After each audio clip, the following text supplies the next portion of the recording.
We have reached the appointed hour. We have a quorum, so I'll call the meeting to order and read the standard opening statement. This is the Northampton Conservation Commission meeting for the 27th of February, 2025. The commission is a group of unpaid volunteers who work to protect the natural environment of Northampton. We are concerned with the 8 interests defined in the Massachusetts Wetlands Protection Act, and our duties also include open space acquisition and management. We operate in a way that's consistent with open meeting law requirements. All meeting dates, times, and agendas are posted in advance, and we invite public comment during our meetings. However, we ask the public to limit their comments to issues that are within our purview. Today's agenda includes a notice of intent for construction of a cell tower and related infrastructure within the bordering land subject to flooding and the riverfront of the Mill River. This is 17 Spring Street. And a notice of intent for construction of 9 solar panel canopies within the riverfront, also of the Mill River, but way downstream, buffering zone and bordering land subject to flooding. This at Mount Time Road. Those are the 2 hearings. We have no minutes to approve, Sarah, this week? Not this week, no, next time. Okay. Then we'll move ahead to say, are there any members of the public who want to make a general comment not having to do with any of the cases before us today?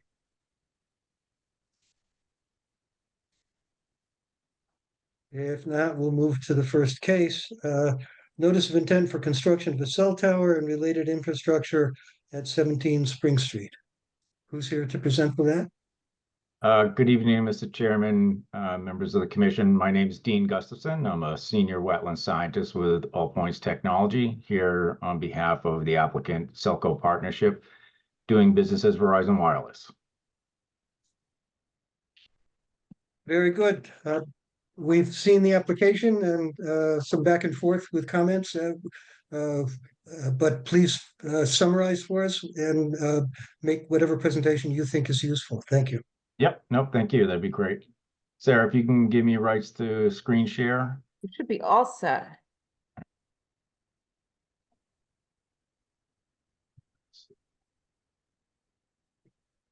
All right, I think you folks can now see the title page of the project site plans. Yep. Yes. All right, great. Again, Dean Gustafson. So we have a brief presentation prepared for the commission to review the proposed project. Also here this evening with me to assist in the presentation and available for answering any questions folks may have has been Messersmith from Proterra Design Group. So we'll kind of go through some of the project plans and materials and give you guys an idea of what the proposed project is. So Verizon Wireless has determined a need for a facility in this part of Florence and had a couple of years ago approached the Elks Lodge about their interest in siting a tower facility at this location.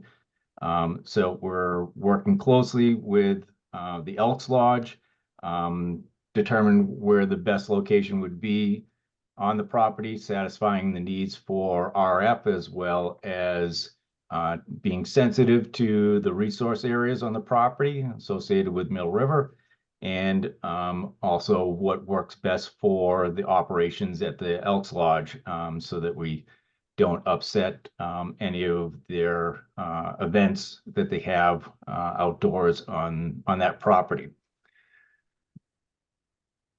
So this is just an overview of the subject parcel. The Mill River is, just to orient yourself, the Mill River is located along the eastern side of the property.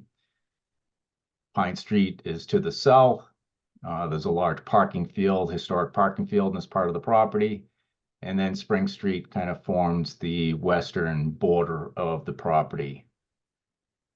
And then we have private residences to the west, and then this open the grow food facility just to the north. This is just a close-up view of the existing conditions. This is a large parking field. This is the parking field for the Elks Lodge. And then this is where the Elks Lodge is situated.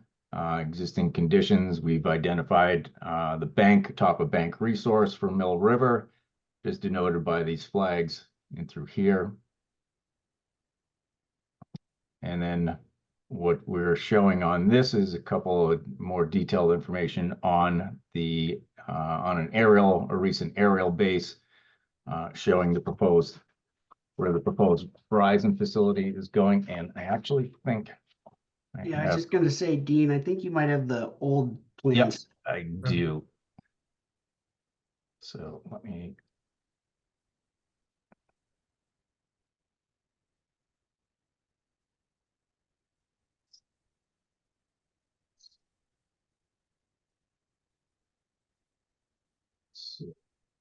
Apologize for that. All right, take your time.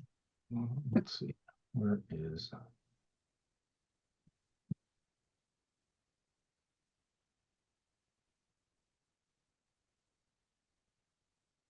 There we go. So this is, let me just move this to a full screen view. There we go. So I'll just zoom in to where the proposed facility is. So we had what I flashed on the screen earlier was what we originally submitted back in November of last year as part of the original notice of intent application submission. We showed a little bit larger stone-based compound and tower facility that encroached about halfway into the inner 100-foot riverfront area. And so through working with Sarah and her providing some good insight and comments on that, we ended up coming up with a revised design that eliminated any development encroachment into the inner 100-foot riverfront area. So we're just isolating to essentially this part of right up against the building in this kind of location. This green line represents the inner 100-foot riverfront area. It would also represent the 100-foot buffer zone. So we're eliminating any activities or development within that area. So we feel that's a significant improvement and appreciate Sarah's input on this. And we had gone through and provided some additional documentation with respect to how this part of the property is considered a degraded area per the conditions in 1996. We'll review some of that material later in the presentation. Also, just to orient for, the access is going to use the existing paved parking lot and access drive to the service entrance for the lodge building. And there's an existing overhead distribution line that we're utilizing to bring in utilities. We'll need to install one additional pole to make connection and provide service to the proposed telecommunications facility. This double shaded area, we kind of have a yellow and then a green shaded area. This is the riverfront area enhancement, and we'll go into detail later in the presentation on that.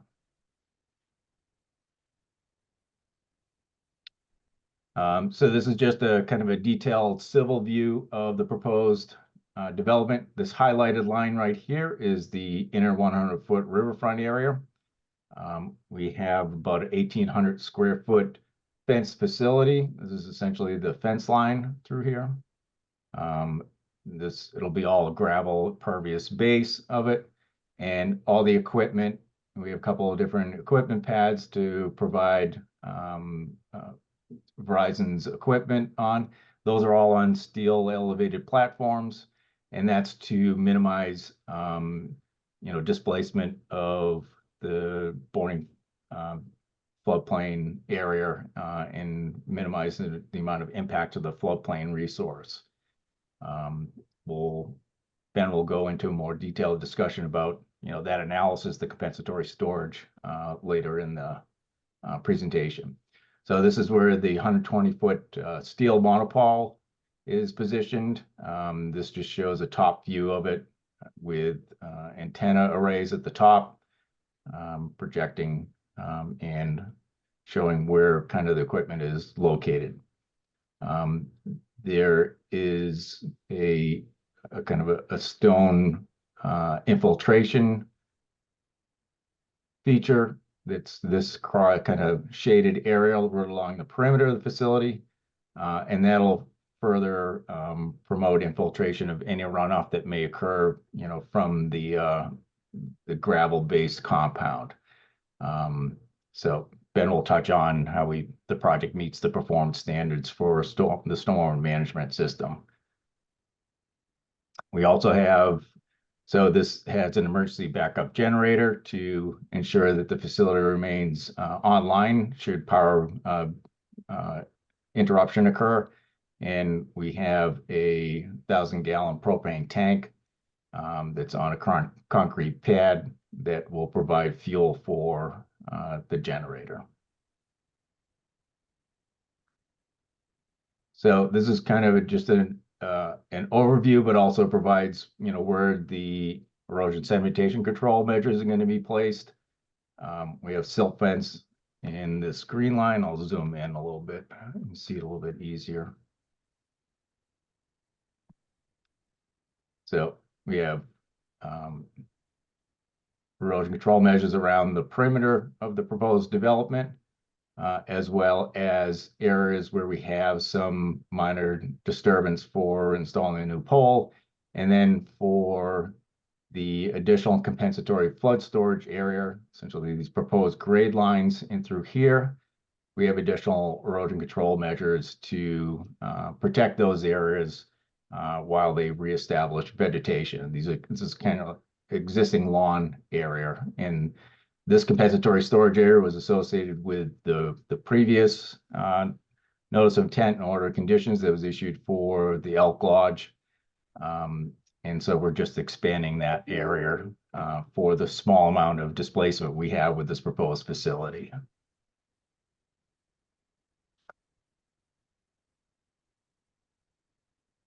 So we do have some activity within previously degraded riverfront area. So by adhering to the performance standards for work within degraded riverfront, we need to provide some enhancements to the riverfront area.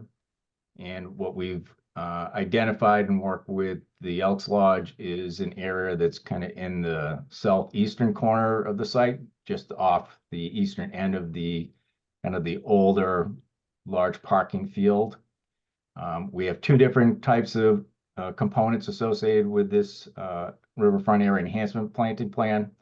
This inner area, which is includes about 2,500 square feet. It's an existing pavement area, so it's an impervious surface right now. That'll get removed, and we'll provide a planting bed within this zone. And then a little bit closer to the bank of Mill River, there's a secondary zone where it's currently has some vegetation in it, but there's a lot of invasives in the understory. Your typical invasive shrub material, that'll be removed and will be replanted with native plants. So we're providing in total about 4,500 square feet of improvements to the riverfront area. So that allows us to satisfy those requirements for providing an improvement to the riverfront area for encroachment within an existing degraded riverfront area. This is just a profile view of the proposed facility. This is the monopole tower, 125 feet at the top of the tower. And you can see the equipment is raised up on steel platforms with concrete sonotube foundations at the ground surface.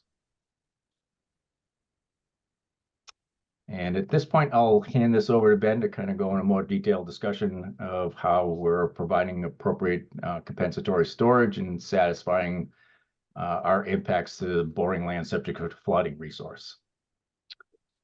Hi, as Dean kind of mentioned earlier, the Verizon equipment and the electrical equipment that is in the compound and any future carrier equipment, we showed two other areas for future use. All of that needs to be above the floodplain elevation through the site. So we've elevated the equipment onto concrete piers, and in doing so, it's created a little area of wetland fill, or not wetland, floodplain fill. So this table shows here, there's about 370 cubic feet of fill, and then that's been compensated by excavating out those areas that Dean mentioned earlier. So we are actually creating a net positive of a reduction in storage of about 320 cubic feet. So we're cutting out a little bit more than we're filling. So as far as that counts everything in the compound, we are counting for the propane tank and the tower foundation itself in the fill of the floodplain there. And then as far as any other, I think that's kind of it for this. If you want me to go into the drainage now, I can get into that, Dean. If you want to go to, it's probably best to see on the sheet. Yeah, this sheet right here, A2. Yep, got it. So the idea here is to not grade through the compound at all. We're just going to remove the topsoil within the compound and replace it with 4 to 6 inches of a clean stone, uncompacted stone. So it just basically keeps the weeds out of the compound itself. In doing so, we aren't creating any fill within there, but we are creating a little bit of storage reservoir for stormwater as it falls on the site. And also, as Dean mentioned before, we have a stone verge around the perimeter. So any water that would be shedding out of the compound would flow into that, and then that would act as like a level spreader and spread the flow out. The best part of this design then is once it leaves the compound, we're actually up gradient of the existing system that was designed and approved for the Elks Club already. So we're just tributary to that system. We're removing approximately about 785 square feet of impervious. So we're considering this a redevelopment of the site. So there's better infiltrative materials now in this area. The existing system was approved to meet the total suspended solid requirements per DEP standards. And I guess if there's any questions, we can kind of get into it deeper, but that's kind of just the general overview of stormwater at this point. Great. Thanks, Ben. So and this relates to some of the comments we got from Mark Stinson and Sarah. So we provided some documentation of how the site, particularly in the location of the proposed Verizon facility, was documented as degraded riverfront area. It was a gravel parking area. And within this kind of shaded area in the aerial, this is historically was part of an industrial facility that occupied the site pre-1996. We did provide a graphic as required to kind of go through that analysis of, what we are considering for degraded and undegraded riverfront areas. So what we did was provide this graphic. This green shaded area is an area where we approximated what the undegraded riverfront area was, and essentially the remainder of the site, based on the conditions of 1996, was all degraded. One of the other questions we had from Sarah is that she wanted just to clarify and make sure that whatever we're doing for enhancements to the riverfront area weren't previously proposed under the order of conditions for the Elks Lodge development. So we provided this this figure. This was a map that was submitted as part of that previous NOI filing for the proposed Elks Lodge. And you can clearly see this part of the site, the kind of the immediate bank area along the Mill River is what was proposed for previous enhancements on the riverfront area under file number 246-500. And this is shaded area is what we're proposing today. So we're not, it was a good question. Make sure we're not, mistakenly double counting for what the commission had already approved, but we're clearly in an area that was not part of those previous riverfront area enhancements. I'll just tick through a couple of other comments that we had. So there was, there was a question about the natural heritage consultation. We did secure a letter from November 18th, 2024 that essentially said that NHESP had no issues with the project, that we weren't within any priority habitat, and the project would have no effect on state-listed rare species. We included that letter as an attachment to our response, to our formal response to comments. We did go through and provide a, as I mentioned or documented earlier about us documenting the degraded riverfront area as part of that documentation that was important to substantiate our analysis that the project does meet the redevelopment standards using the valuation for 1058-5 for redevelopment projects, using the Western Regional Office's document for evaluating those performance standards.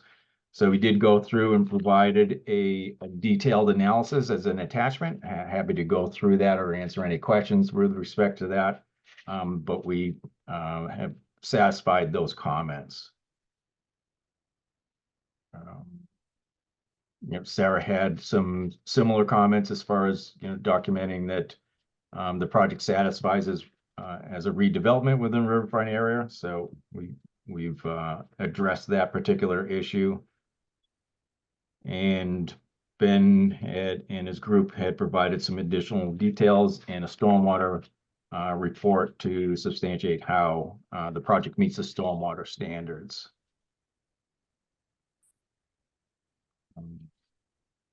So with that, I think I'll stop and open up to any questions the commission or staff may have at this point. Thank you. Thank you. Questions from commissioners? Mason. The existing facility, Verizon facility, is on a chimney now, on the other side of the Mill River. That's correct. And why are you moving it?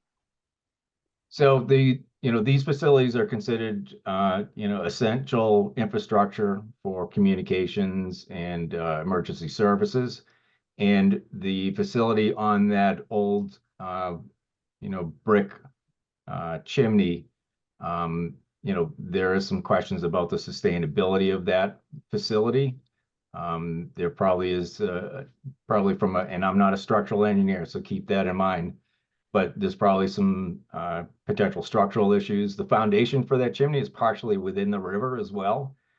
So it's subject to the river erosion. So I think Verizon is trying to get out ahead of this before it becomes kind of an emergency situation and go through a typical planning process and replace that facility with a more sustainable facility location. Okay, thank you. Yep, no, great question. Thank you. Questions from commissioners? I have a question. Could you fill us in a bit about the maintenance of the gravel areas? Planned maintenance? Yeah, so I guess you're talking specifically within the compound itself. The compound and also, I forget what you call it, but the drainage area? Yeah, so actually that's part of our drainage report too. We provided an O&M plan for Verizon as the end user here. So they will visit the site once or twice a year, make sure that there's no overgrowth, weeds. They, this is in a sensitive area, so we would prefer, like, they wouldn't use any pesticides or anything like that, but they would be out there and they would just maintain the vegetative growth within their lease area and their drainage system, just to make sure that it keeps operational. Yeah, so they'd have to use herbicides? No, they wouldn't. It's because of where this is at, that would be something that we wouldn't recommend. It's also it's directly tributary to the existing stormwater system out there, so we wouldn't want any of that extra runoff with any contamination to get into that other system either. Right. So Yeah. how would they keep the vegetation down? I can't speak specifically, but I have been on sites where we've gone out and just pull the weeds or cut the growth down, just manual methods, I guess. Yep. Yeah, like a weed whacker or something. And Ben, correct me if I'm wrong, but typically they'll lay down once they remove the existing sod and whatnot before they put in the gravel. They'll put down filter fabric. Yes. There'll be like a weed barrier fabric below the compound. So Yeah, So that'll the filter assist- fabric was in the plan. Yep. So that'll assist the long-term kind of suppression of any weed growth within there. But otherwise, it'll be mechanical removal. And Yep. if the commission wants a special condition with respect to limiting or prohibiting use of herbicides or pesticides, we'd be comfortable with that special condition. Seems like a good idea. Yep. Agreed. And is there a particular reason that you're not thinking about a vegetative swale? for this site specifically, the drainage basin, it's a little hard to tell on this plan, but there's about 25 feet or so of basically vegetative, like not lawn, but a very viable vegetative cover there, that before it would get into the existing detention basin or sediment trap there. So we didn't really feel it was necessary to increase the disturbance. This keeps us outside of that 100-foot inner riparian area too. And that keeps that vegetation that's already out there, that it's more of a vegetative buffer now that's gonna clean the sediment as the sheet flow of stormwater filters through it. Okay, thanks.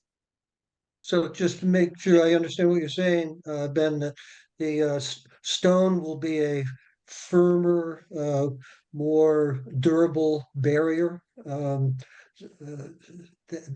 Whereas if it were to be a vegetated swale, it would be a little more amorphous, a little more subject to change over time. That is a statement, yes. So what we have in there, that the strip around it is actually a stone trench. So it's going to be kind of a U-shaped trench where any runoff from the compound will go into the trench, and then it will come out, and it will act similar to like a level spreader, where it kind of will fill up and then flow out across the grass into the existing detention basin. So really whatever sediment doesn't get trapped in the stone would get trapped within that vegetative buffer of the grassed area outside of it, which would be included with the maintenance of the existing Elks Club. Their system itself, they have to maintain that whole area. So it's. Other questions from commissioners? I had another question for my own edification, I guess. With the gravel areas and with the fabric under it, as soil particles or sediment particles build up in that, it would be less efficient, less effective. Is that correct? Yes, in theory, yes. If where this is located, there is not a major onflow tributary to it. It's basically what rain falls down into the compound. It's not there's not like a big gravel road or a dirt road that's gonna wash a lot of sediment in here. The existing parking lot is all paved already, so it's and it's actually the driveway doesn't flow into the compound itself. It already flows into the existing system.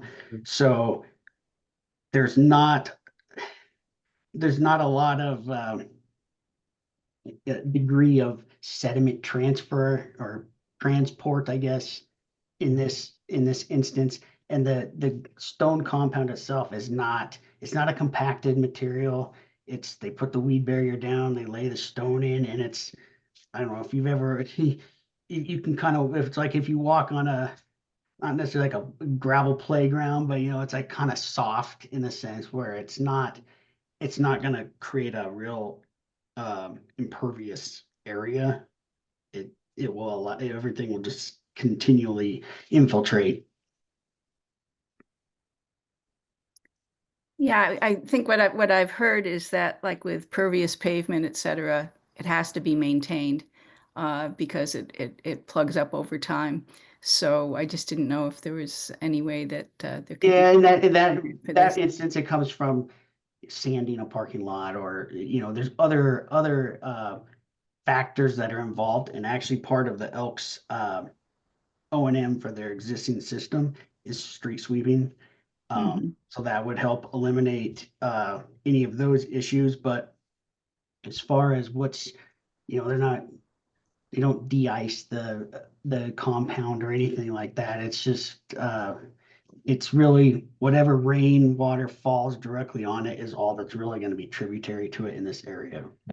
Yeah, and, Okay. and once it's constructed, there's really not going to be any vehicles entering it, tracking in any sediment. So, but it's a great concern and question. But yeah, it doesn't have those similarities to pervious pavement because you don't have those vectors of sediment coming into it. Right. Yeah, I've heard the same for the weed fabric that gets plugged up as well over time. So and then so it's hard for the water to flow through it. So I wasn't sure about diminished capacity over time. Yep. No, great questions. Thank you. I have a question. Paul, Yes. Um, so a lot of topsoil needs to be removed in order to lay down the layer of gravel. What happens to that topsoil? That would be something that when we get to construction, they determine with the Elks Club if they wanted to use it for something, or it gets transported off-site typically. But if the Okay, Elks all right. Club does decide to keep it on site and they want to use it on site, we'll make sure that it's restricted from any of the floodplain areas. That's what I was wondering about. Yep. And then the stone line swale, is that going to be eventually filled up with sediment from the runoff, or is that going to be sort of self-cleansing? It's kind of a, I guess this may be confusing everybody. It's actually technically not really a swale. It's kind of built along the contour, so it's going to be all one elevation all the way around, or fairly close to one elevation all the way around. So runoff will come into it, but that is also part of our O&M plan, is if it does get full of sediment, they would have to remove the stone and replace it. So Okay, and the Elks folks would do that. I guess that's that would be part of the lease agreement with the Verizon folks of Okay. who has to maintain that. Typically, it's the tower companies that do, but again, that's a lease agreement type of a situation. Okay, got it. Yep. And either way, it'll get properly maintained. Yes. Good. So that whole ditch is more or less a level spreader Yes, because it's all going to be the same elevation. it will be pretty close. I mean, you can see there's a little bit of a grade change as it kind of heads on the plan sheet right now from left to right, but it's not significant. It's not going to be it's not like you guys might be thinking like a big riprap channel. It's the top of it will be flat. Dean, I don't know if you have the detail sheets on here, you could flip. It's essentially a level spreader filled with stone. Correct, yeah. There is a detail in the plans. Yep, I am trying to bring it up right now. Maybe that will help. Yep, can you see this? Yes.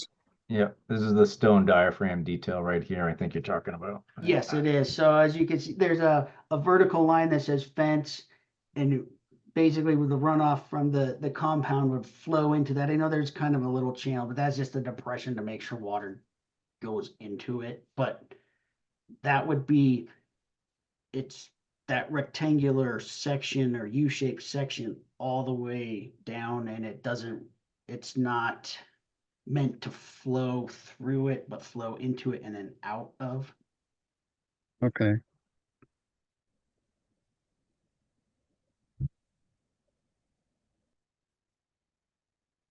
Or it would infiltrate also through this. Right. The soils in this area are pretty accepting of the groundwater or of the infiltration. So So it serves in part as an energy diffuser?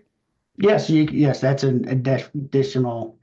It will help spread and reduce the flow, so you don't have a bunch of rilling of stormwater washing out like just a single path or anything. So.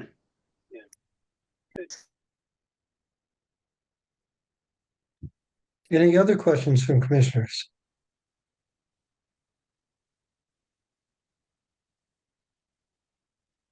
If not, any questions or comments from members of the public?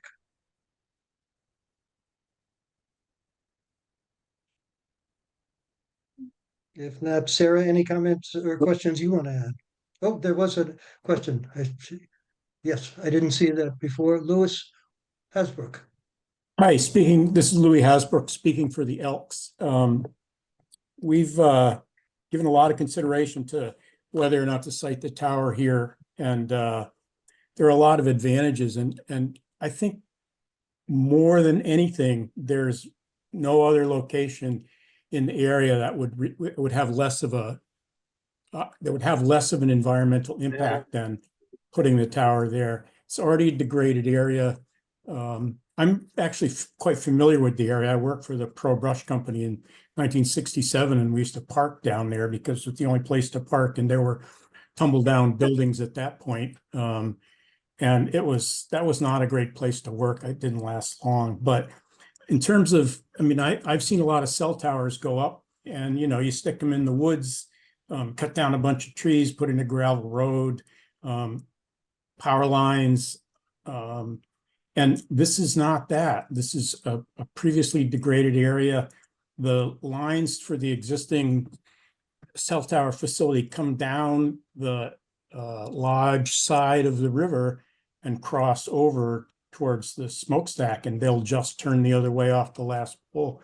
And the area that it's getting located in was where the dumpsters were, and the Elks had some storage trailers in that area. I mean, it's hardly any impact on the environment. And then the one other thing that I'd add to this is that the site has been developed since 2002. There have been a number, I think 13 of the highest flood levels recorded on the Mill River have happened since 2002. And there's been no damage to the site. There's no erosion. The water's never gotten into the building. It was a good job. It was a good development when it was done initially. And I feel like it's a very stable place to put the tower. And we have and the Elks has, form follows function. There's nothing particularly ugly about a cell tower, given its the community service it provides. Very good. Thank you. Any other comments or questions? Sarah, you want to add anything? I don't think so. And most of what I had questions about was addressed in the responses to DEP comments and to my questions as well. And it's worth noting that the location of the tower itself has shifted since then to have fewer riverfront impacts. They got moved entirely out of the inner riparian zone. Yep. All right, if nothing else, someone want to make a motion to close the hearing? So moved. Seconded, Mason, is there a second? Is that Paul? seconded, yep, Okay, made and seconded. Any further discussion? If not, roll call, Sarah? Paul? yes, Beth? Yes. Melissa? Yes. Mason? Yes. And Kevin? Yes. Unanimous hearing is All right. closed. The hearing is closed. We've, in Sarah's staff report, there was a recommendation for our typical, at the end of each of 3 years, a photo documentation of the success of the plantings, to make sure things are growing as planned. And let's see, what else? Is there another, Sarah, special condition in addition to the standard conditions? There was a point about ongoing, adding a continuing condition that removal of species. Invasive species was and allowed. yes. Prohibited plants and adding native plants would be Yeah, an ongoing condition. No In addition herbicides. to making sure that the Oh. areas that are proposed as mitigation or restoration can't be proposed for development in any. anytime, right. So that's a continuing condition with the goals with the property then. And No can we herb- add a specific about not using herbicides? Just gonna say that. Oh, sorry, Mason. Yes, no, that's good. And those- anything and the- about who's responsible for, that'll just be in the contract between the Elks and Verizon about who's responsible for long-term maintenance? Yeah, and Yes, I think- default is the landowner. So if they want to specify something different in their own lease agreement. that would Okay. be- Okay, thanks. That Great. helps me to learn a bit here. And Louis, is your hand up again? The hearing is closed, so. Yes, it is. No, I'd make one comment is that the Elks have an ongoing Earth Day invasive species removal event. And that will continue with that. It was quite successful last year. Very good, thank you. All right, someone want to make a motion to grant an order of conditions with the standard conditions and those additional conditions that we've just discussed? So moved. And a second I'll Second. Oh, sorry. by Mason. Any further discussion? If not, roll call. All in favor? Sarah? Paul? yes, Beth? Yes. Melissa? Yes. Mason? Yes. And Kevin? Yes. Unanimous. Very good, thank you. Good luck. No, appreciate all your time, folks, and thank you so much. Have a wonderful evening. Thanks Thank for Yes, thank you. the presentation. Thank you. Yeah, it was a good application. Next case, notice of intent for construction of 9 solar panel canopies within the riverfront of the Mill River and the buffer zone and bordering land subject to floodings. This is on Mount Tom Road. Who's here to present on that? I am Scott Daggett with Farland Corp, Senior Project Manager, as well as Brad Holmes from Environmental Consulting and Restoration. Very good. We've seen the application and the back and forth, both with the state and with Sarah's comments. But please proceed with some summary as you think would be beneficial. Sure. So the project site is at 182 Mount Tom Road, Highway Auto Salvage. It's an existing about a 13-acre lot auto salvage yard. It's abutted by the Mill River and Mount Tom Road. There is some natural heritage on there, but I don't believe that there's any taking or any impact, so what we propose to do is install, I believe it's 9 solar canopies. And I guess one issue that we really had that we kind of struggled with was the compensatory storage. We'd gone and gotten approval from the stormwater manager, Doug McDonald. So we met the requirements for the stormwater. And right now, we're just trying to get this notice of intent approved. One thing that I would like to say is a lot of these auto salvage yards, when the applicant installs solar canopies, it is a vast improvement. In order to install these canopies, they have to move their inventory around, and it gives them an opportunity to be able to rearrange and clean up their site a bit when it comes to the arrangement of the auto salvaged vehicles. One project that we like to use as an example is Goyette's Auto Salvage in New Bedford. We feel that that one was a really good success in how one of these solar projects that occupy an existing auto salvage yard actually improved the site. And tonight, I do have some photographs that I would like to show the commission to give you an example of the overall site improvements just by rearranging the vehicles and placing them in a much neater configuration underneath these canopies. If I can, I'll share my screen and let's see what we got here.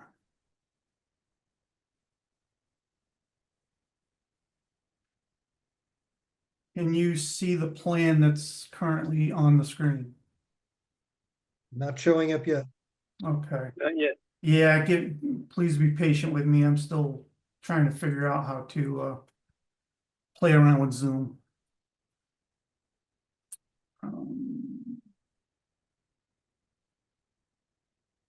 Nothing yet? Coming Now up. it's showing. Okay. There, you got it. All right, Yep. good. So what we have this existing auto salvage yard that abuts the Mill River. And I believe that the existing conditions back then, you know, down on that downslope side, there was probably, you know, some automobile components, tires, whatnot, that have probably somehow gotten down there. And we're hoping that by clearing this up, it'll greatly improve the site. So as I mentioned, Goyette's Auto Salvage is a really good example of what one of these sites can really do, you know, for an improvement. So as you can see the canopy as it's installed, and underneath the canopy, you can see that the vehicles are arranged in a fashion that's much more orderly compared to What we're what's seeing currently. right now is a schematic of the solar panels. Oh, Nothing, okay. Please excuse me. I'm still trying to figure out how to mess around with Zoom.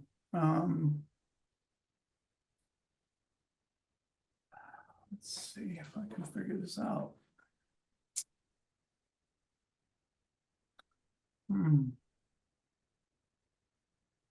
So what you're currently seeing is the design plan, is that correct? Right.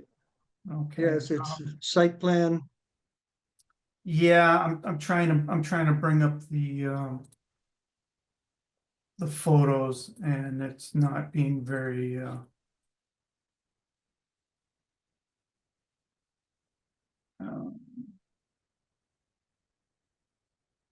Okay, Scott, now, yeah, Scott, if you hit stop share and then share it, it should pop it up.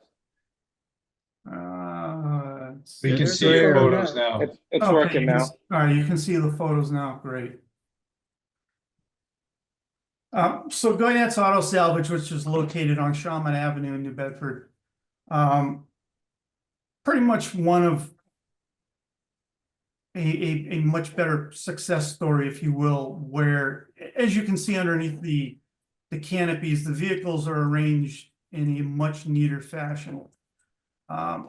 As I said, when they go ahead and install these canopies, they have to move the vehicles around. They have to either clear out their inventory or shuffle it around so that these canopies can be installed. And it gives them an opportunity where they can make improvements.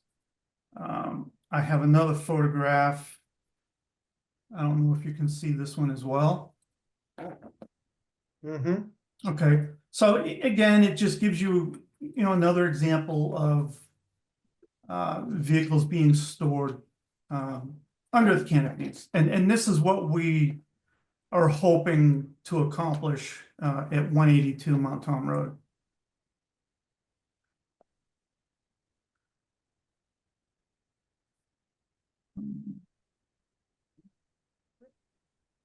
In the photos, I agree that that looks like a significant improvement over what we see on the site visits to Highway Auto Salvage. But I don't see in your application specifics for how you're going to do that. All that, it looks as if that, I mean, when we were there just a couple of days ago, and I've been there a few times, there's petroleum film on the puddles. There's piles of auto debris mixed in with the snow on the riverbank, and how that will be cleaned up and prevented in the future. What I understand that you want it to come out looking like your pictures you just showed us, but I don't see the plan in enough detail to know how that's going to happen that represents an improvement. So I believe, and Brad can correct me if I'm wrong, but I believe that would be the purpose of the mitigation area. Is that correct, Brad? Sure. Good evening, members of the commission. Brad Holmes with ECR. We're assisting with this project and prepared the mitigation plan. So this fully qualifies as a riverfront redevelopment project. And this is the type of project that we look for in the sense of redeveloping an area of degraded riverfront. So I think the commission well knows the site. It goes back to the 1970s as an auto salvage yard. You go down the slope, there's probably car parts from the 60s and 70s and 50s popping out of the hill. What we're proposing is that in order for us to comply with the riverfront redevelopment standards, the area from the work area towards the wetland would be mitigated with a significant mitigation proposal to remove invasives and revegetate. And prior to the start of work, obviously there'd be erosion control installed. So any of this work, just trying to put the erosion control line in place, requires the operator of this facility to move the stockpiles of autos out and prepare the area for mitigation and for the proposed project. So that's a huge win by just getting the material, the stockpile of autos in that area out so that the work could occur. And then in order for the facility to function in the future, it would be a better situation, obviously, than it is now. So it's kind of a win-win, in my opinion, in the sense that by proceeding with the work, it cleans up a site that has been in operation from the 70s, probably the 60s, removes the debris, removes all that storage, and then we work on the invasives and work back into the site. So we can go through each performance standards, but what I'm getting at is this project, by by bringing the site into kind of new standards with the solar facility requires them to clean up this yard and make it orderly. So it accomplishes two aspects by cleanup and then the remediation of the degraded buffer zone and riverfront. And that's what we proposed here. It's a step-by-step process to perform that work as it's shaded in green. It's kind of an overview and a broad brush, but that's the purpose of it.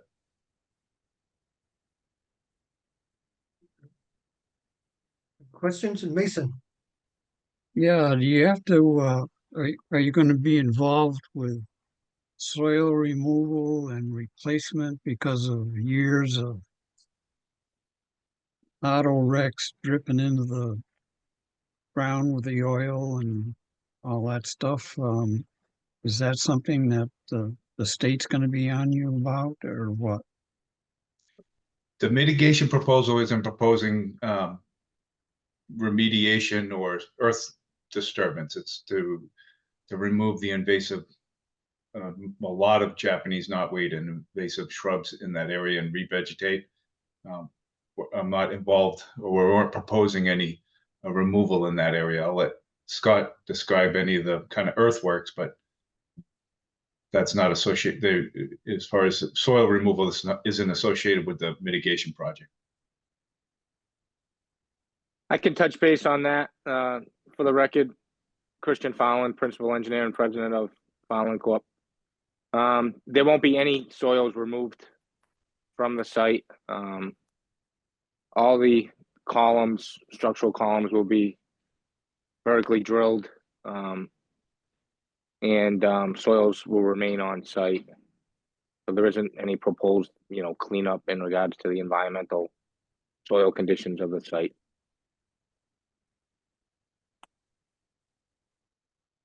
Thank you. Other questions or comments from commissioners? I have a question. Paul?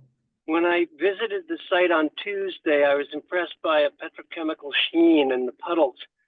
And it was very close to a makeshift berm at the crest of the riverbank. And I know the snow was hiding the detritus down the slopes, but I imagine that snow plowing in the winter is going to push a lot of chemicals closer and closer to the river. And I'm wondering how that's going to be handled. Well, if the commission approves the project, certainly what we proposed, stormwater improvements, we have all the trench drains and recharge bioretention areas along the bank. So snow wouldn't be allowed in those areas. And it would be most likely, the good thing about the canopies as well is a lot of the snow just remains on top of the canopy, so it won't be as much below the canopies as it is currently now. Right. That's another benefit. But I anticipate any of the access aisles where there is snow could be moved to a certain location, and we could certainly specify that on our site plans. Now, my understanding is that there's going to be a bed of gravel laid down underneath the canopies. Yes. And will that bed of gravel be extended out into the travel lanes of the site? Yes, correct. So my own experience of having a gravel driveway that gets plowed in the winter is that gravel moves all over the place. And I'm wondering how that's going to work. Yep, it basically is same thing with Goyettes. It gets moved after springtime. Snow melts, the gravel stone gets, you see basically a pile of stone, and that will get basically put back into place where there's any kind of holes or stone areas that are needed. So your mitigation plan would not allow for plowing into the direction of the river. Yeah, absolutely. And that's certain I would highly recommend the commission could put a condition on the approval. How thick would be the layer of gravel? This is a flood zone, so any addition would, if you say you're not removing any existing soils and then you're adding gravel, you're going to be reducing storage, flood storage. Yep, our plans show the requirements of replacing the flood storage volumes. That's all been calculated. And that's shown on our plan as well.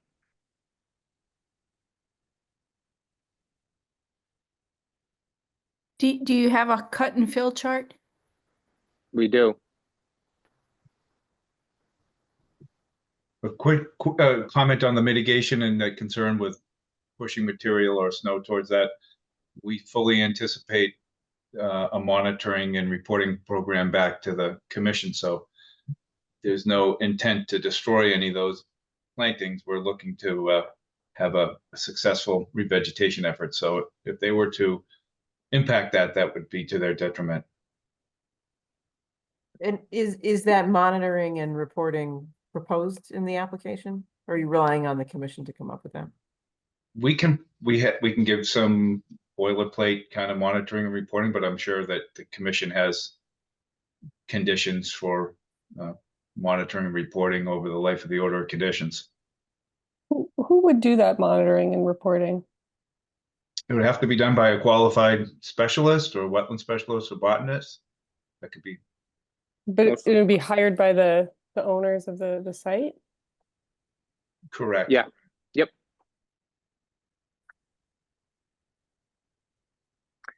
Yeah, as Brad mentioned, I think this is a great project where the commission has an opportunity to bring this site into, compliance and a significant improvement, not just into the mitigation, but stormwater.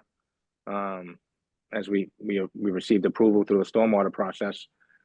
So this is probably the only opportunity that the commission's going to have with allowing this solar project, which is ultimately a win-win for everybody, getting a chance to clean up the site, mitigate the areas that have been over 50 years of just car parts. As you see when you walk the site, I mean, you mentioned it already, piles of car parts everywhere. There's no other time that you would have to make, and you can make the conditions, put them part of the conditions of approval, cleaning up. It was just like Goyette's site. There was car parts actually within the wetland area that the commission made us clean up. So that site is a classic example of an opportunity that the city of New Bedford had to clean up that site. So is any of that proposed with this site? I didn't see that in the application. Yeah, the Brad's mitigation plan with cleaning up that entire area that was shown, that Scott has shown on the all the green area there. So we could get you the order of conditions that we received in New Bedford too, so you can see what their conditions were. But when it came time to get our certificate of compliance, we walked the site, and certainly all the areas that were required to cleaned up were cleaned up. Otherwise, we wouldn't receive our certificate of compliance. But So how would you propose to clean up the areas on this site that was not part of the application here? There was invasive species removal and some plantings, but there was no cleanup of existing areas proposed. And I thought in one of our narratives we had mentioned any auto parts that are within that area would be removed. If anything could be removed by hand, car tires, car parts. We wouldn't be doing any excavation in that area. But certainly if you can see it with the naked eye, that area would be cleaned up completely. That's correct. We wouldn't be looking to perform planting if there's debris on the surface. That would all be removed during the preparation prior to any of the revegetation efforts. And if it's not if it's not noted somewhere, certainly we could add the note, or the commission can just make it a condition. Right. But that's our goal. Yeah, well, I understand, and I mean this. this is a laudable goal, a laudable aspiration to have, oh, we're gonna have solar panel and we're gonna clean up a blighted area. Um, and I would also say that the commission has studiously avoided engineering projects on behalf of applicants. So what I find myself, I haven't discussed this obviously with the commissioners, saying, well, why don't you come back to us with all of that detail, how you're going to clean up the site, the timing and sequencing during construction, and work with Sarah to make sure that those things are addressed so that we don't have to invent a bunch of conditions. We can just say, yep, sounds good, and maybe we'll add one or two additional conditions, but we generally are reluctant to co-engineer a project. That's up to the applicant. Oh, that sounds good, Mr. Chairman. We can certainly do that.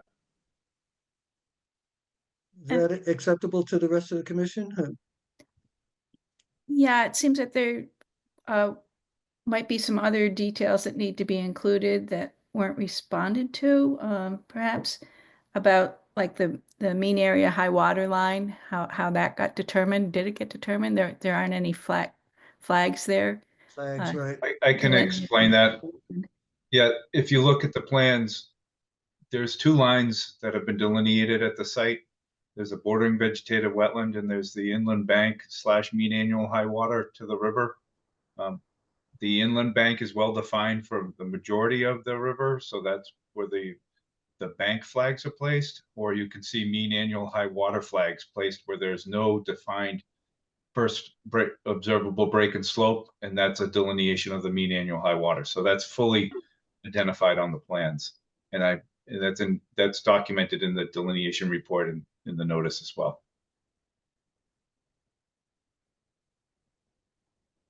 Okay, that's helpful. Yeah, I think one of the questions was, what was the method to determine that? That was me crawling through the woods, down the slope, putting blue flags out at that limit. Each one of those markers is a wetland flag. And then the bordering vegetative wetland, which is the vegetative wetland associated with the river up gradient, was delineated with pink and black striped flags. So it's all been manually delineated and located by survey and placed on the plan. It doesn't get any more accurate than that. Been there, done that. And this is it's a steep site out there too, so Yeah. it's a challenge. Yeah. Or steep slope in that area, not the site itself isn't steep, but the slope to the river is. Slope, yes. Yeah, Yes. yeah, it drops right off.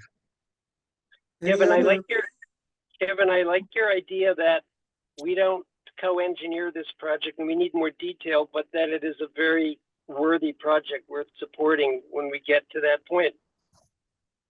I have two questions about that, because I totally agree that it would be amazing to have this site cleaned up. But I had sort of two concerns, and one is like the lifespan of the solar panels and what would happen to this at the end if it's sort of a permanent installation. And then the second question or the concern I have is it seems like this site has a little bit of a history of not necessarily complying with Conservation Commission or DEP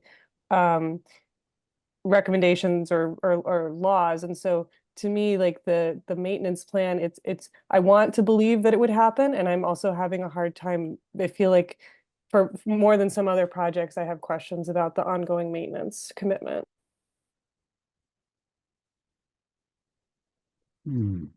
I can jump in quickly and I'll let the engineers describe the operation and maintenance, but this is a site that was, when you look at the historic aerials, it starts in the 50s and you can see the build up through the 60s and 70s. So it didn't require permits at the time because it predates the regulations and it predates the Rivers Protection Act. So I don't know what's in the commission's files for past applications. Maybe there weren't any because it's been, historically used and predates the regulations. But as far as the operation and maintenance of the solar panels, I'll let the engineers describe that. I don't think there's much once it's in place. Well, and I think our concern is less with the operation of the solar panels. So I think Beth's question about what is the lifespan and what happens at the end of the lifespan, that still needs to be answered. But it's more what happens to the ongoing operation of the auto salvage yard and the contaminants that it will continue to bring onto that site, and how are those going to be prevented from getting into areas for which we're responsible? Yes. Yeah, So- in regards to the solar, typical lifespan of the solar is at least 20 years. After that, I'm sure there's going to be, technology where these panels may be, swapped out for different panels. But certainly we're not there yet. Anything that would need to be, if for some reason the solar in 20 years from now is a different topic, and there would be funds for that solar to be disposed of accordingly, and that's a typical requirement for any solar project, that there's funds set aside to dismantle the project. So they would come in and pretty much dismantle everything except for the concrete column. So there will be negligible impacts to the resource areas during that time. In regards to the whole operation of the junkyard, that's really not something that we get involved with. It has to be though, for this It has application. to be, And right. the commission can't separate the installation of the solar panels with the proposed continuing operation of the facility exactly as it is. It has to go hand in hand. Well, there's state regulations that they have to abide by in regards to their operation. We can certainly come up with our construction schedule and how every solar canopy will get constructed. We can create the schedule for you for that component of it. But in regards to their operation, I mean, they're required to follow state guidelines. And the problem is, I mean, personally observed some significant issues with the site with Yeah. regard to contaminants and the way that it's being operated and its proximity to resource areas. But that cannot be separated from the solar panel application because it's being proposed to continue as is. Yeah. And the commission needs to find that there's an improvement. And this is a site where there's almost infinite possibilities to do that, but they're just not included in the materials that have been presented so far. Right, as I say, I think it's less a concern. Great to see solar panels getting constructed over this land. But now that an application has come before us for activity on this land, we have to be in compliance with the existing rules as of today, not what may have been allowed in the past. So we've got to see the whole picture. And I have concerns as well that the site might not be in compliance with its EPA industrial SWIP, and that what's going on doesn't quite match that. So the reporting that's already required in that should be folded into this application as well. So Sarah, what I was in effect proposing is that we continue this case and the applicant build in more detail, but I was volunteering you to be their correspondent in doing so. Is that acceptable to you? I mean, to an extent. I mean, there's a lot of possibilities for this site, but it is up to the applicant to figure out how to meet those standards and what makes sense. Well, and I mean, having some yeah. plantings on really probably the only undisturbed areas of the site probably isn't enough in this case to meet those standards. What standards do you think we're not meeting?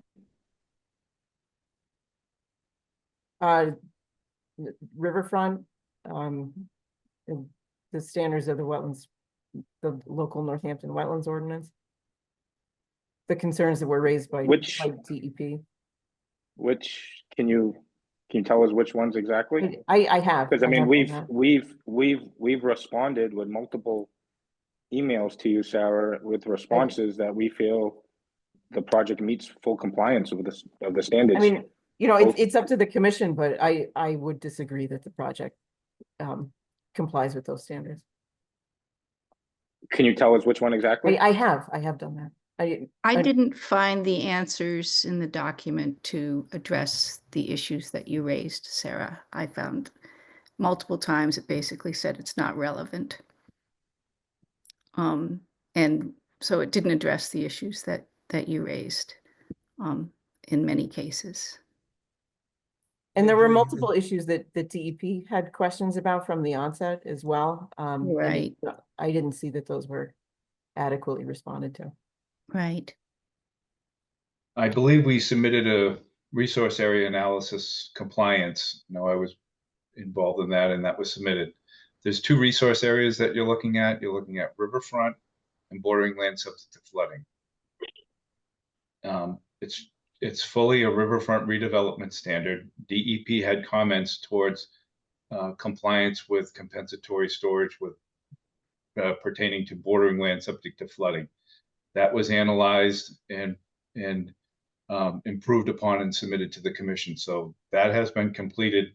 I did hear the commission ask, some more detail on, how the conditions would be crafted in an order of conditions. I think I could certainly work together with the team, and we, as Mr. Farland said, he has draft conditions from another project we can use that were effective, and we can bring some draft conditions back to the commission. But as far as, going back and forth on performance standards and analysis, we've done that. If there's more detail needed, then we can do that. But I think if we've adequately addressed that, and I think the commission asked for, as I heard it, they asked for more detail on some conditions and how the work would be done, and we can provide that to the commission. Well, there's both I think are true, that we'd like more detail. And there were places where Sarah pointed out areas in which she thought the application was not complying with performance standards. And in some cases, your reply was, yes, it does.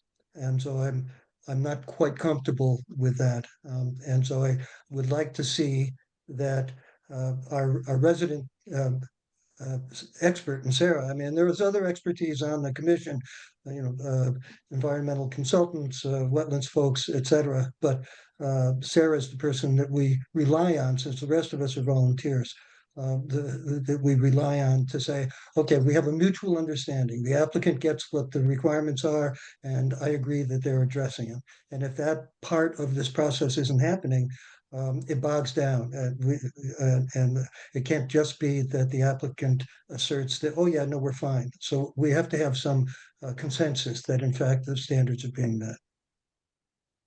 That's why I suggested, and to point out that we can't limit ourselves to what the solar panel part of the work is. We have to, now that you've come before us, we have to say, okay, how can this whole piece of land, this whole operation be in compliance? And I think that's a challenge. We'd like to see you win. We'd like to see you succeed. But we need to have you work cooperatively with us to make that happen. That sounds good. We're definitely, willing to work with the commission. So we'll get back together and try to set up another maybe call with Sarah and go through the standards, which she wants some more detail on, and hopefully we can get something on the schedule for next week. It will be, next meeting will be 2 weeks, but we're twice a month. But yes, that would be my recommendation. Sounds good. How much time do they need? Yeah, how much time do you need, as Mason says? Well, I was hoping to schedule up a meeting with Sarah next week, just to go over the additional information she needs. And I think we have some ideas, but we just want to, I'd rather come to you with Sarah and I in agreement to help expedite this whole process. So I would say maybe if we can continue this to the, not 2 weeks, but the next meeting after that, that sounds more reasonable. What would that be, Sarah? March 27th.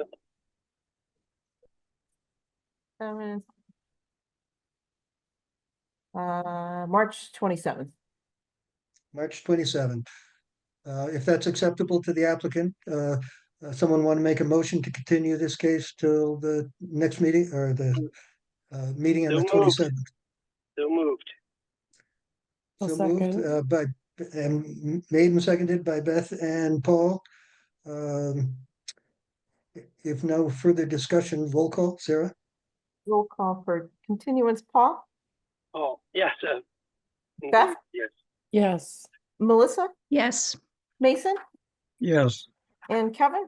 Yes. All right, unanimous. Thank you. Thank you. Good luck. This would be great to see this happen. Thank you. Thank you. Thank you. So with that, are there any other items unforeseen when the agenda was published? If not, anything else anybody wants to raise before we close? well, Alrighty. what's happening with the little project in my neighborhood? Hmm. The Oh, the guy the that tree didn't clearing stuff. So he had filed an RDA for a wetlands delineation. Obviously, we can't review that now because there's a bunch of snow on the ground. So that is on hold until the spring. I got the feeling that was already done. And because I guess what's his face got involved, the soils guy, Ward Smith. Yeah, so Ward had delineated that area, I think last summer or fall, but nothing had been submitted. So an RDA was submitted now, but we can't review it now because it's winter time and we Okay, can't see the ground. Sarah, is anything happening up on 8th View Avenue? That was appealed to DEP by abutters, and they are working through that Oh, okay, currently. interesting. So no So construction I is would starting? expect a superseding order from DEP on that one in the next month or so. Okay. All right. Yeah, I haven't gone by there since they were in front of us, so I have no idea what's been happening, but superseding orders are a lot of fun. Haven't gone through a dozen or so. Oh, What was the basis for the appeal with the abutters? Or was it the stormwater flow, or do you know? All of The all of whole the bit? above, Yeah. right? Yeah, it's cutting trees and it's called quality of life, spelled NIMBY. yeah. Yes. Yep.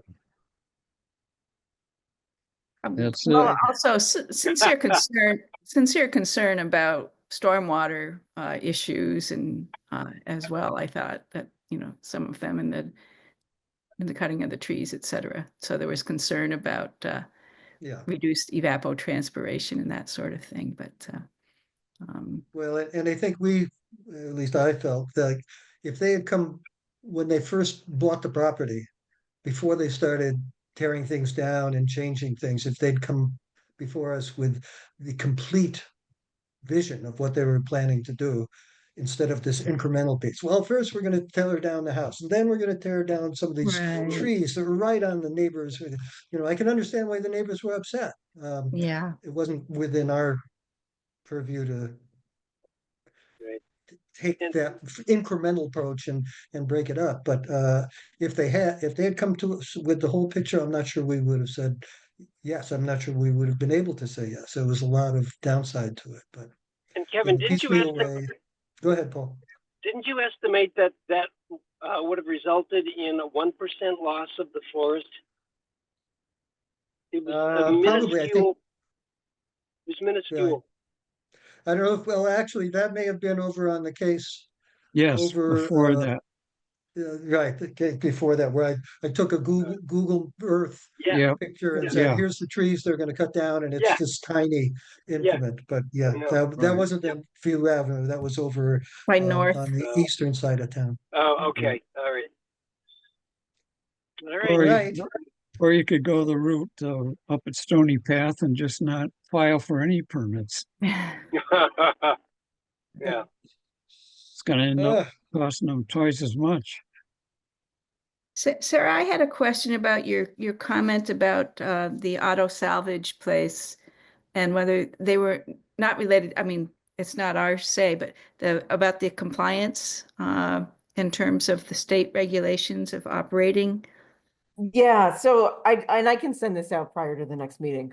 I discovered it late, but industrial uses have stormwater pollution prevention plans through the Environmental Protection Administration. And after taking a look at that one, I had some concerns that was not being. Yeah, I was completely- surprised that there was that there basically it was a free for all.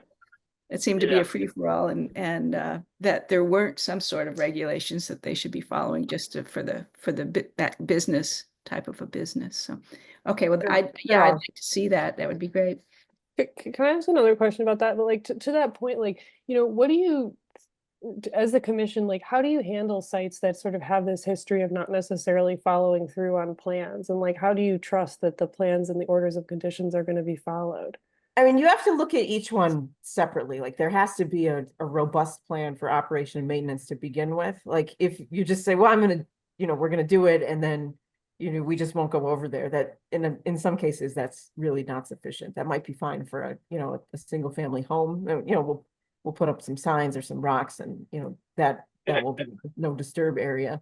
But for something that might take a lot of hands-on maintenance, or where there's a real danger of encroachment, then you have to look at it a little bit differently and make sure that whatever's proposed is appropriate. That's where enforcement orders are handy. Yeah, and it changed ownership along about 2020 during COVID. So the current owners are in Connecticut, and this is the only non-Connecticut auto salvage that they have. right. They have a franchise of maybe 4 or 5.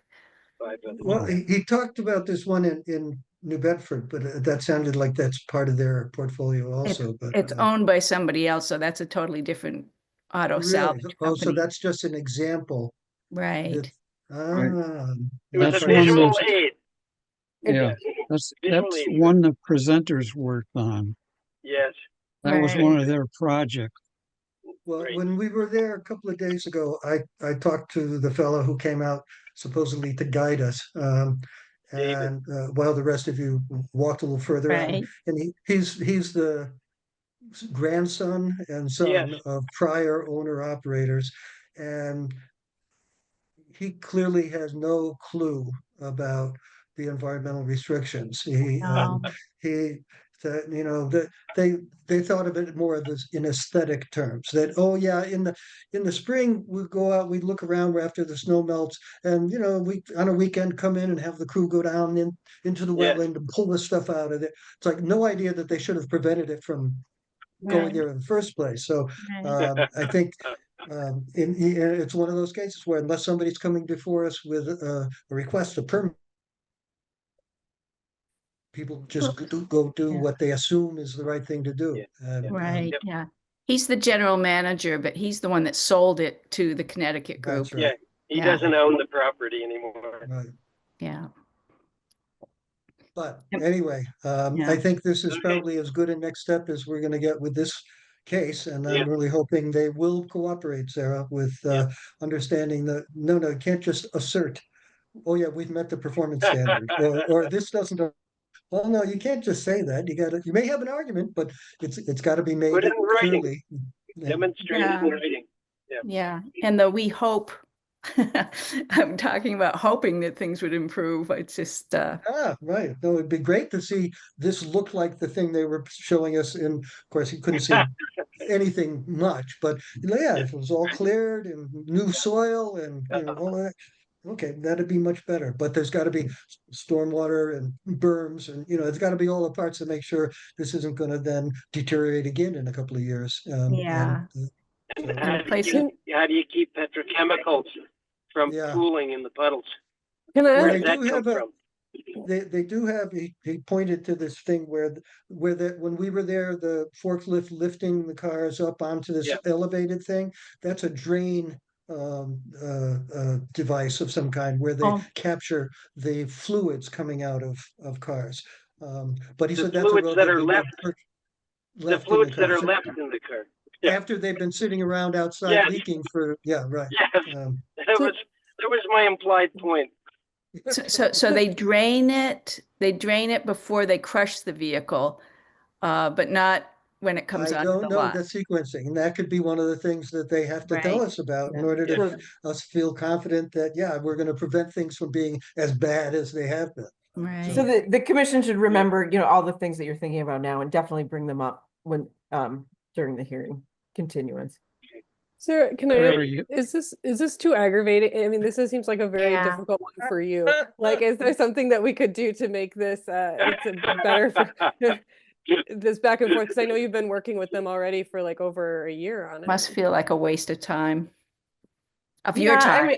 by not I answering can provide questions. my staff report again and see what they're able to come up with, but as the commission noted, we can't design a project for an Yeah. applicant. Yeah.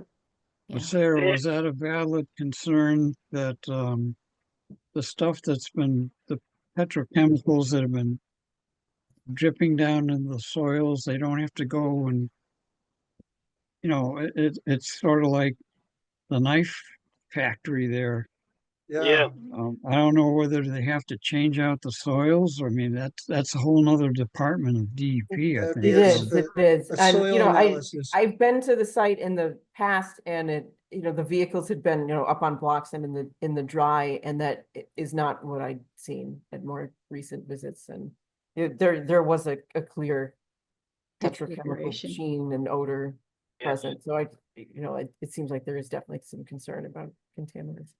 Well, do Well, they have to address that? I mean, Um, I don't know. That's Well, why I I- brought it up. I It's, thought that it's was a not- real concern. it's not a federally designated brown site, right? Yeah. no, I mean, not at the moment, but, so let's take all these ideas and Yeah. leave them for the I- continuance. I'm going, I'm going I to hope I leave the made meeting. it, I hope I made it clear to them that they have to earn your, Yeah. not necessarily approval, but at least your understanding and general agreement Yeah. that they're in the right ballpark. Because, so they should have to come to you instead of you having to beat them into agreement. They've got to convince you. That's what I tried to send as a message, so. Yeah. We'll see. They got to come back to you. I think, yes, if you send them your staff report as a step one and say, okay, come back at me, go point by point by point. And that'll be a good first step. The thing that I liked was that the cell tower presentation was done so well. Yeah. We Yes. should not, think if they so were these witnessing we're that, outside they the know how hearing it's process, supposed so to be Okay. done. we should. Hand Okay. out gold, Okay. Can't talk I'm- about it. should hand out gold stars. Yes. That's right. All right, thanks, everybody, and thank you, Okay. Sarah. And if, All right, if, yeah, thanks. if it gets too much and I can do more yelling at somebody, let me know. I'll call Downey. Downey, okay. Downey Well, will be good, because he's the attorney. He can do it with, right. Yeah. All right, thanks, All right, everybody. bye, everybody. Bye See you in a all. couple much, of weeks. everyone. See you.